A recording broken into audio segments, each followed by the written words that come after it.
নমস্কাৰ প্ৰিয় দৰ্শক, আজি শনিবাৰে কাজিৰঙাৰ অৰ্কিড পাৰ্কলৈ বুলি আমি মুঠতে 5টা পৰিয়াল আহিছোঁ দুলীয়াজানৰ পৰা। এই পাৰ্কখনৰ নাম শুনি আছিলোঁ কিন্তু চাব পৰা নাছিলোঁ। আজি এয়া পাৰ্কখন চাবলৈ বুলি সোমাই আহিছোঁ গেটেৰে। বহুতো মানুহ দেখিবলৈ পালোঁ, তেওঁলোক আহিছে অৰ্কিডখন চাবলৈ বুলি, অৰ্কিড পাৰ্কখন। এয়া তেওঁলোকে কৰ্মকৰ্তাসকলে খুব সুন্দৰকৈ আমাক উষ্ম আদৰণি জনালে। তাৰে এগৰাকী গাইডে আমাক খুব ধুনীয়াকৈ গাইড দি গ'ল, অৰ্কিডসমূহৰ বিষয়ে ভালকৈ বুজাই গৈছে।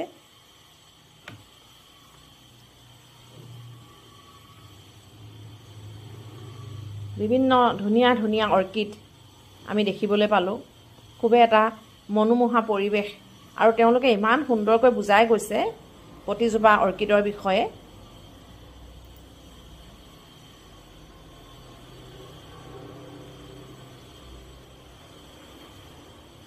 কিছুমান দুৰ্লভ অৰ্কিড আমাৰ উত্তৰ পূৰ্বাঞ্চলৰ পৰা বা পৃথিৱীৰ যিকোনো বিভিন্ন অঞ্চলৰ পৰা আনি তেওঁলোকে সংৰক্ষণ কৰিছে, বৃদ্ধি কৰিছে, বংশবৃদ্ধি কৰিছে।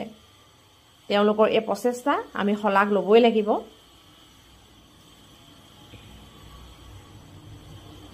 কিছুমান মাটিতে হোৱা দেখিলোঁ আমি অৰ্কিড, আৰু কিছুমান গছত পৰাশ্ৰয়ী বুলি কয় তেনে অৰ্কিডক।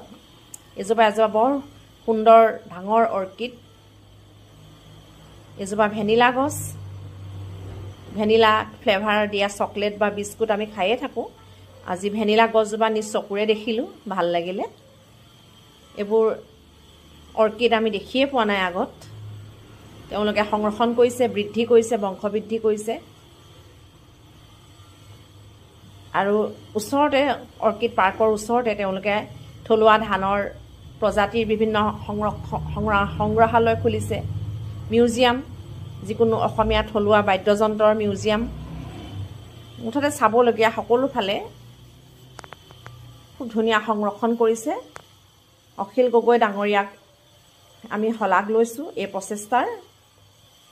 এইখন চৈদিয়া গৰু গাড়ী, এয়া উভতনি যাত্ৰা আমাৰ আৰম্ভ হৈছে, যিহেতু আমি গুচি আহিব লাগিব।